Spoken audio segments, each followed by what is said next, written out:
All right, so we've learned up to now a little bit about this week's Torah portion. It talked about the general form of the tabernacle in the desert, how it looked. It was something like this. This is the proportions are totally not right over here, but something like this. It was just like this box inside of a big a courtyard. And in front of this box was the altar. The box was much smaller, in fact, than this. And this box was covered over by skins of animals. It was covered over by skins of animals and by tapestries that were made of different colored wool.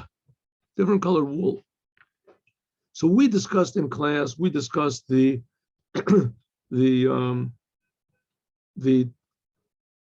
Aron. Let's see, we have a pointer over here. We have a paron. We discussed the Aron, remember, and with the top on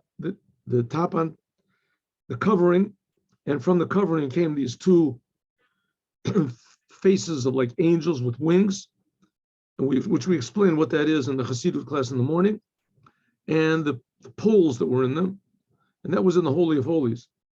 And then actually we skipped over something, and that's the table where the bread was. It was called the face bread. The bread was faced like a sort of a U, and it was put into these 12 different molds, 6 on each side. We skipped learning that, and they had 2 posts. Here's a picture that's fairly accurate, actually.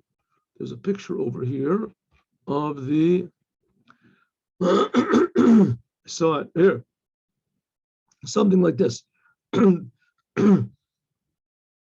were 2 beams here that held, and 2 beams on the other side opposite them, that held these 6 trays. And here also, 2 beams on the other side that held these 6 trays, and they were put on this table. And these breads were removed. They were put there every Erev Shabbos and removed from Shabbos, and they would be eaten by the Kohanim. And they were made from matzah. It wasn't leavened bread. And and it was always soft. It was always fresh from the beginning to the end of the week. So we skipped over learning about that. This was 12 amas high, right? How high was it? 12 amas high. 12 amas high means about 18 feet. Straight, yeah, is that right? 18 feet. 12 amas is 18 feet, right? High. That's how I no. Must have been 12 tefachim. 6 tefachim. Yes, 12 tefachim, not 6 amas high. So 12 tefachim is, let's say, 2.5 feet, something like that high. This whole thing. Is that right? Anyway, we'll have to. Yes, that's right. It's a little bit shorter than the candelabra, which the candelabra was 18 tefachim high. Okay, and that's where the candelabra was. We skipped over that. We also skipped over learning about the golden altar, the inner golden altar, which is here. And then also there's the big altar, which is that's made of copper altar on the outside. And we also did not have a time to learn about all the curtains that went around that made the courtyard, and the curtains, and also the skins of these tchashim, which is some sort of a strange animal, and of elim, which is, I guess, ram skins. And then there were also 3 types of wool drapes that went over. Tchelet, argaman, tolat, sheni, 3 different colors. And then there were also the drapes that went over the coverings here of the Kodesh and the Kodesh Kodeshim. There's also a drape here. See, here's a drape here. There's a drape like that. And these were decorated. They had a picture of a lion on one side and an eagle on the other side. Very complicated. Okay, that's what we accomplished in these few days of our week. So now you're basically prepared for this week's Torah reading. What about the Haftorah? The Haftorah is part of the usually the prophets, but in this week it's not. It's part of the book of Kings. And if you know anything about the kings of Israel, it began with King David, and he made the plans for the Holy Temple. He did not build the Holy Temple. And his son, King Solomon, he built the Holy Temple. Now, the Holy Temple was built in the same basic form as this Mishkan was built, but this central building was the Mishkan, where the candelabra was, and etc. It was all in the same arrangement, but in King Solomon's building, this part was twice as big. Instead of being 10 amas, it was 20. Here, from here to here, so it was 20 big. Here, the same thing. Instead of being 30 amas, it was 60. We'll see in 1 minute. That's going to be the Haftorah that we're going to learn, the measurements of this. And in front of it, he built, all around it, he built sort of rooms that were built around. And in front of it, he built a big, a room which was called the Heichal, which had stuck over the side. That was big, so it looked like a T, sort of. But with the rooms, so the rooms filled up the overlap where the T was, so it looked square. So this is something like what the Temple of King Solomon looked like. It was different here, you see. Does it have a side view? Nah, you can go in, see it. Anyway, you can never tell how accurate these things are anyway, but anyway, this is basically what it looked like. The Temple of King Solomon. So we're going to read about that now. Let's read about that. And he also coated the whole thing with cedar wood on the inside, on the floors, on the top, and not on the floors, on the top, we'll see, on the walls, on the outside also, there was a certain amount of cedar wood. So it was a very commodity that was very in demand. In Israel, there wasn't any cedar wood, but there was in Lebanon, in a place called Tzur. And there was a king called Hiram of Tzur that he really liked King Solomon. They had all sorts of commercial agreements also between the countries and peace agreements, etc. That was in the time of King Solomon. So let's have a look. Now, we finished learning about the tabernacle that traveled with the Jews in the desert. And in this basic form, there was also a yard around it that was, it looked like this. Where was it? Here. This is this tabernacle. Right? We talked about over. This is just a big picture of this, the tabernacle. And it was in the middle of this big yard, this big courtyard. Right? The big courtyard. And here was the altar and the laver. The Kohanim would wash their hands before they started to work, the priests. Because that's what it looked like. That was the tabernacle. So we finished that pretty much with all the vessels that are inside of it, the ark, which is in the Holy of Holies, the bread, the 12 loaves of bread, the menorah, right? This is the laver that they wash their hands from. This is the golden altar. And this is the big altar that's outside, the copper altar that's outside. That was here. Okay. Now let us learn about the Temple of King Solomon. Temple of King Solomon. I'm tempted to try to find it over here by Echeni. It looked something like this, but all right, should I try? Why not? I'll try. Let's give it a try. Here we go. Here. Let's have it a try. 1 minute. Surat Beit HaMikdash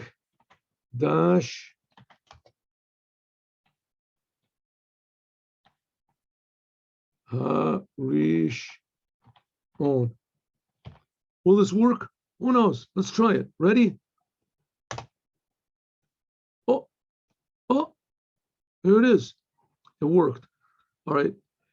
Can you see this? Can you see it? Is there any difference over here? All right. Well, we'll try it anyway. Here we go. Ready? Let's go. Let's make this small. And here we go. Stop share. Let's go back. Yes. All right.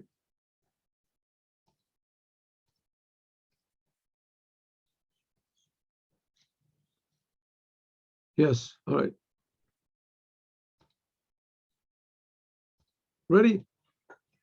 This is in the book of Kings, first book of Kings. First book near the beginning. the first book of Kings. So King David, in the book of Samuel, so King David, he fights all his battles. All the stories about King David are in the book of Samuel. And the book of Kings begins as King David is dying. That's a little. So he gives it over to King Solomon, his son, and he says, "You'll build a temple." Hashem natan chachma lishlomo. God gave wisdom to King Solomon. Kasher diberlo, like God said to him. Vayehi shalom ben Chiram, and there was peace between Chiram. Chiram was the king of a place called Sor, which was somewhere in Lebanon, and between Shlomo. Vayichretu brit shneim, and they made a covenant between the two of them. There's some of the explanations. Let's see. Here's some commentaries. I didn't look at these commentaries. I looked at other commentaries. I was just happy to get this. Okay, good.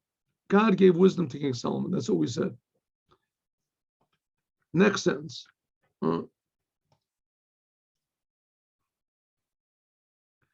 And King Solomon took taxes from all the Jewish people. He wants to build the temple. And the tax was, what did he take as a tax? Not money. 30,000 people, 30,000 working men.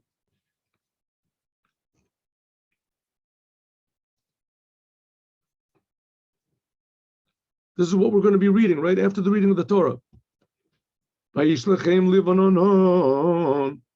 He sent them to Lebanon, to Lebanon, 10,000 men, every month. Chalifot Chodesh. They would work for 1 month.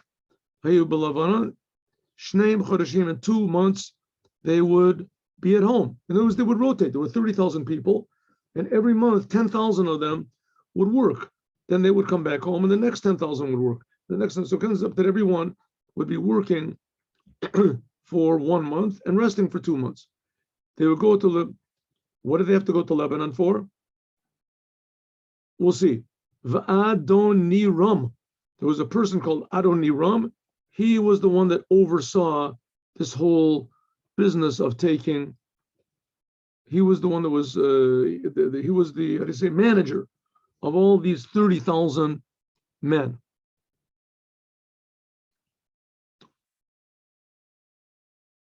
Yeah.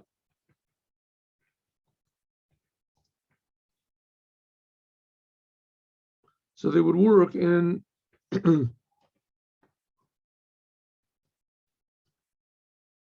Shlomo had also, in addition to this, another 70,000 that were lifting. Several. Ushmonim elef chotzei bahar. And there was, these were the 30,000, they were the ones that brought the wood. But there was also 70,000 men that were porters. They could lift and carry things, or they knew how to move things. And there was another 80,000 that were hewing out stones from the mountain, because they needed stones for the temple.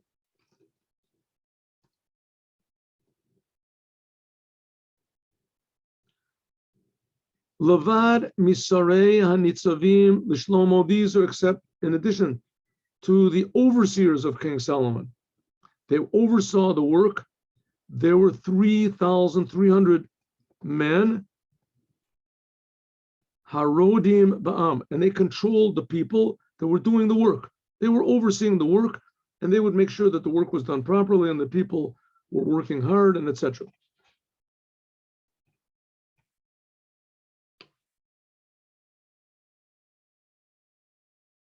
Okay, we really don't have the time to read all the commentaries, Rashi and this, everything, etc. But it's tremendously interesting. Okay, ready?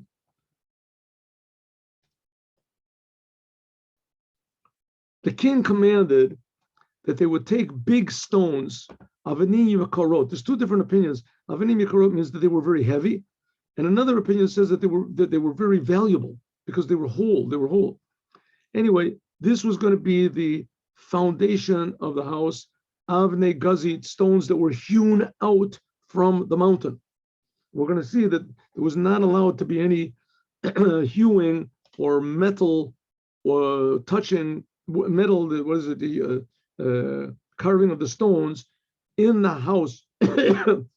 Once they got on the mount of the mountain where the Holy Temple would be built, is they couldn't do it anymore because metal is used as a war instrument, and they didn't want to have anything that even related vaguely to war. So they hewed out the stones from the mountain. So, by the way, you see these little notes? This is also note. This is how you sing it. This is the cantillation. Vayivsolu b'nei Shlomo u'bonei Chirom. That was b'nei Chirom. That was that was the other king, the king of Tzor. U'bnei Chirom hagivlim vayichinu hoitzim v'avanim livnos abayad. It says that the workers of King Solomon and the workers of King Hiram, that they are the ones that they hewed out the stones from the mountain. Just one moment, please. Just one moment. I want to look at something. Yes.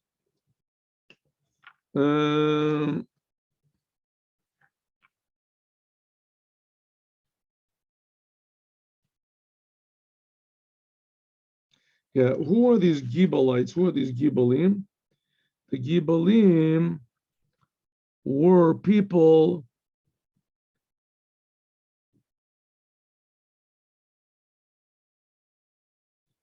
it was some sort of a city in the northern Lebanon, and they were known for their masonry. Oh, that's a good word, masonry skills. The people of the Gibalim. Okay, so they had all the people over there working for them.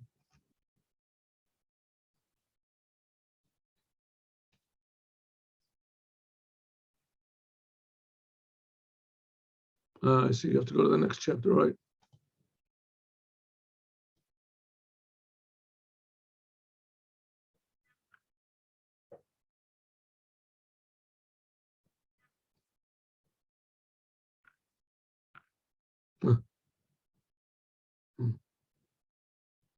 Excuse me 1 second. Trying to get, oh, here we go. There we go. Good.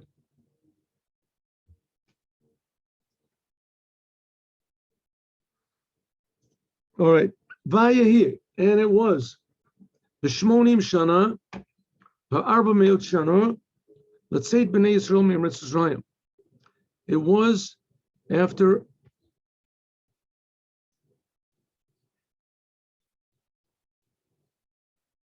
480 years after the Jewish people left Egypt, B'shana HaRevis B'chodesh, in the 4th year of the rulership of King Solomon, in the month of Ziv, which is the 2nd month of the rulership of King Solomon, and the Jewish people, Vayiven Abayit Lashem. The house was built for God. They finished building it. Okay, what is this 440 years? The Jewish people got out of Egypt, and they 40 years were in the desert, and they entered the land of Israel. And when they entered the land of Israel, it took them another 14 years to divide it up. We talked about this before. In that time, the tabernacle was built in a place called Gilgal. And then the tabernacle, that was only 14 years. Then the tabernacle moved to a place called Shiloh. There it was there for a long time. It was there for 369 years. And then it moved to a place called Nob, and then a place called Gimon. And there was 50 some years altogether. And who was ruling over the Jewish people all this time? Those were the Shoftim, what was called the judges, the Shoftim. The last of the judges was Samson. Among the judges was also Devorah. You remember the song of Devorah we read? And there was Gideon. Anyway, there were like 15 judges, something like that, 15 judges, and they ruled in this 440-year period. So it was 440 years of judges, 40 years of wandering in the desert, That was until King Solomon actually built the temple. So it was built 480 years after the Jews left Egypt. The house that King Solomon built was 60 amos long and 20 amos wide and 30 amos tall. Okay, now this is what I told you before, right? I told you before that we're talking about this, just the central place, the place where the tent was 10 by 30. When King Solomon built his temple, it was 20 by 60.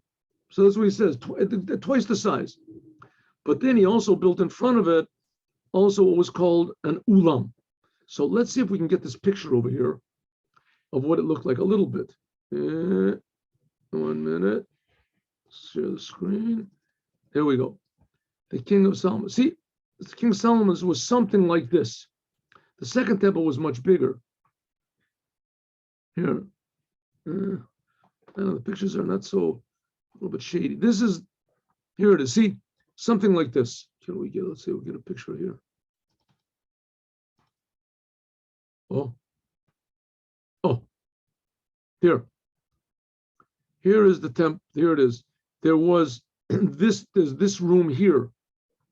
This was 20 by 20. This was the Holy of Holies.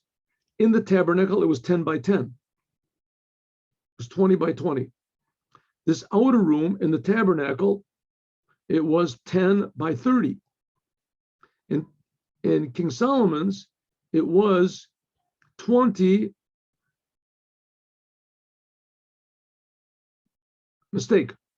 In the tabernacle, it was 10 by 20. 10 by 20. It was, let's get this picture thing over here again. I don't know. There we go. In the tabernacle, it was 10 wide.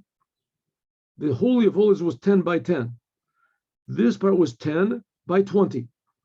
By King Solomon's, it was exactly twice. This was 20, so it was 20 by 20, the Holy of Holies, 20 by 20. And the outside room was 20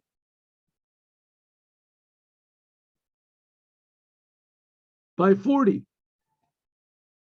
Right, so it was exactly double size, 20 by 40.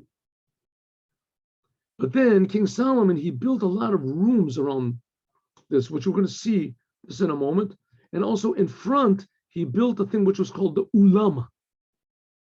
And this was an additional to what it was in the tabernacle in the desert. And then in the desert, when they had just this open courtyard, right, and the only thing in it was the big altar. So here they had also rooms for storage. Rooms for storage. Okay, but let's just see what part of it we're talking about here in our Torah portion. Ready? Let's go.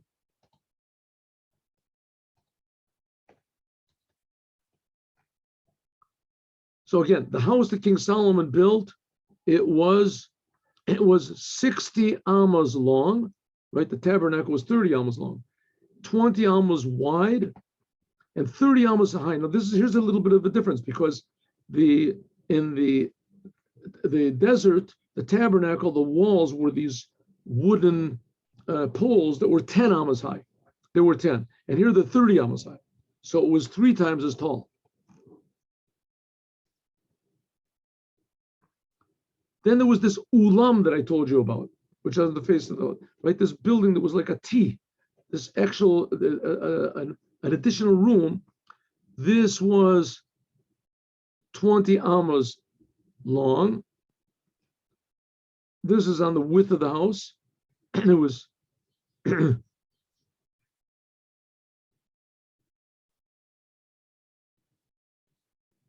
it was 10 amas wide on the face of the house. So what does he say?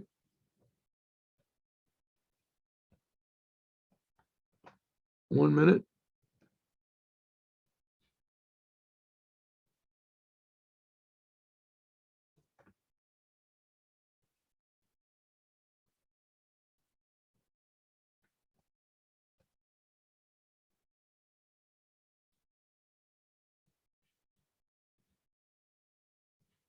Yeah, so he says that it went over.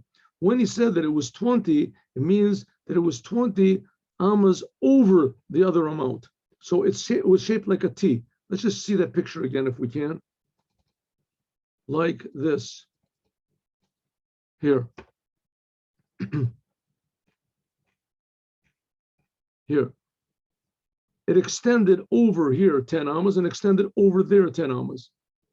So it was in addition. Sorry. 10 amas here, 10 amas here. It extended over.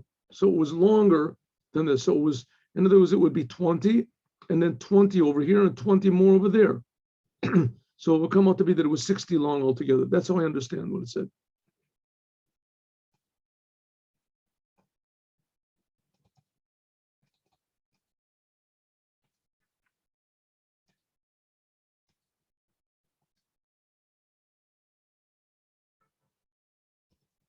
There we go.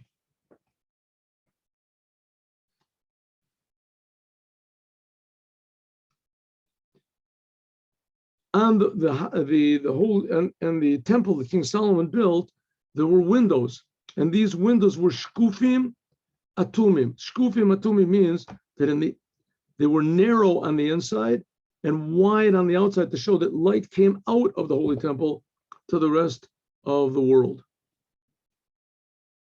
He built the wall of the house, and then there was a Yetzia Soviv. He built these rooms all around the walls of the house. Heichel, the Devir, and the Devir. Now, there's two different opinions of what the Devir is. The Devir, some people say that it's the division between the Holy and the Holy of Holies. And some people say the word Devir means the Holy of Holies itself, the inside. Let's see what he says over here. Rashi says, he doesn't explain. Doesn't explain what it is. Okay, so in other words, around the walls of the Holy and the Holy of Holies, and from the outside, he built. Now, it says that the walls, they were slanted a little bit from the outside. The outside, they were slanted a little bit so that they would be able to hold these rooms that are going to be made around the outside. That's what he says. He built Yetzia Saviv. He built like rooms all around the temple. And so let's see if we can find a picture of this here. I'll show you a picture of this also here. See here, it was built like this. This was the central room that he's talking about. And this is the ulam, which extended over the sides. And King Solomon also built rooms all around this with cedar wood. He built rooms, and there were three floors. And the rooms were progressively bigger. So the top floors were a little bit bigger than the bottom ones. And why? Because it says that the walls from the outside slanted in a little bit. So in order to enable these rooms to be a little bit larger, it's also a little bit more stable that way, because therefore it slanted downward so that the outside was even, right? The outside was even, and but the walls against the walls, it was slanted. So this is what we're talking about. Just this one area here. Here we see another picture. This is of King Solomon. Right? This was the ulam.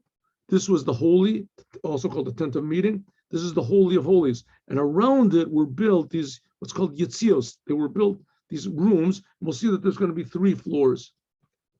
He said, if you look at it from the outside, it looks like this, but I don't think it would look like this. It would look like this more. You see the big side from the outside. Here, like this. See, it would be big. This is the outer courtyard here. Do we have a better picture over here? I don't know. You start looking through these pictures and you see a lot of these people had very fertile imaginations, but they didn't really have the, how do you say, the calmness to sit down and actually learn the laws. Okay, here's sort of a better picture. You can see that this is like the ulam. It's bigger here on the outside, see? And this underneath here is where the Holy and the Holy of Holies are. Underneath, the Holy of Holies would be in this back part, and the Holy would be in this front part. And then there would be the ulam in front of both of them, like this. That would be the Ulam.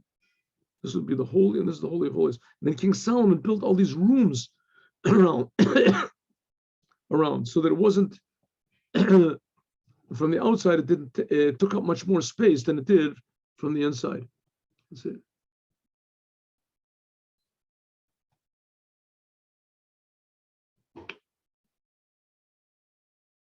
Yes.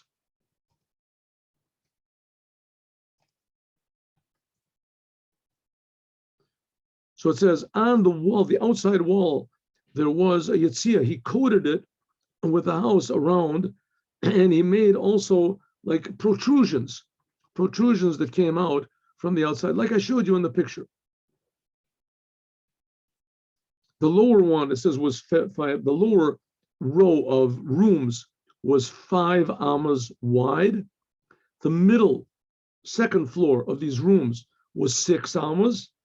The third room was 7 amas, and this is all the way around on the side from the outside. It says Migros Natan, because King Solomon, when he built it, he took away a little bit of the walls on the upper levels, Saviv, around outside, so that they wouldn't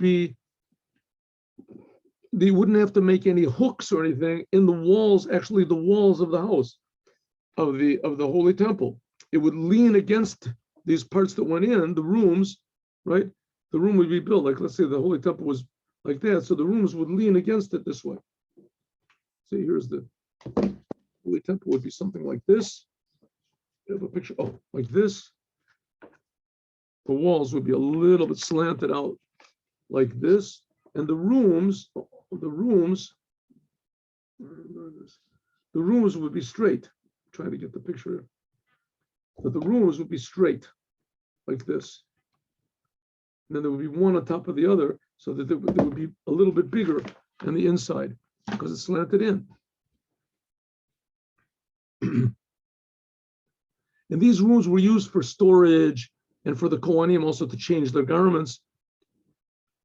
And the house, the whole tabernacle, this whole temple, the first temple King Solomon made, it was made from whole, complete stones. In other words, it was not made from bricks, and it wasn't made from stones, little stones that you put them together. It was made from huge, large stones, makavos, vagarzan, and hammers and hatchets, and any vessels of iron were not heard in the house, in the holy house, when it was being built.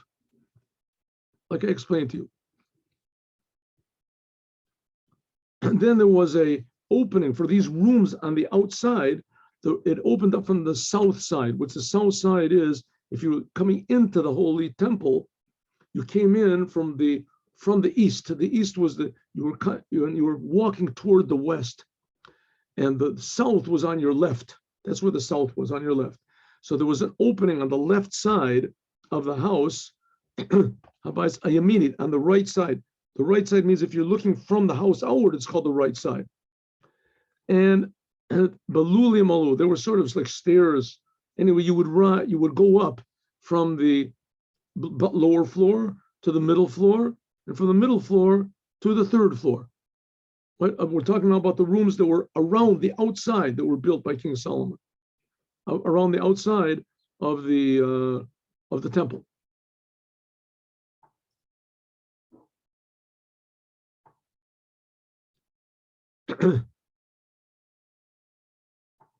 It says the house was finished and it was coated. The house was coated on the roof and on the walls, on the outside walls, and also on the inside with arazim, with the cedar wood.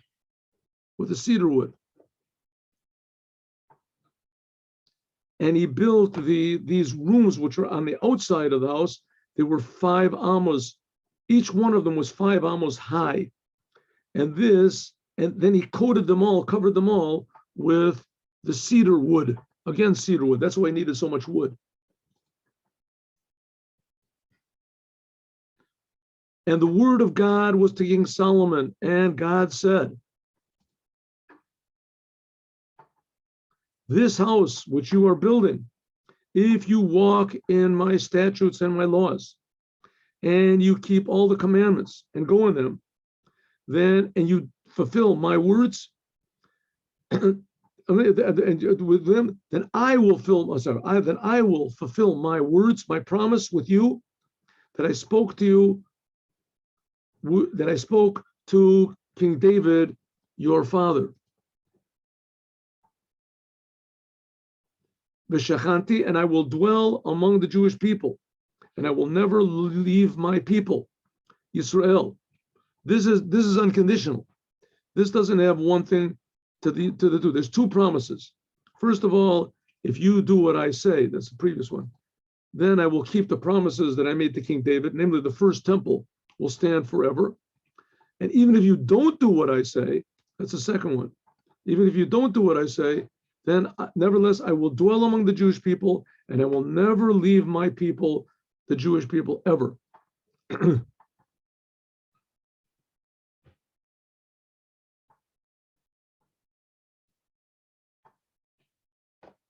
Right, if you will.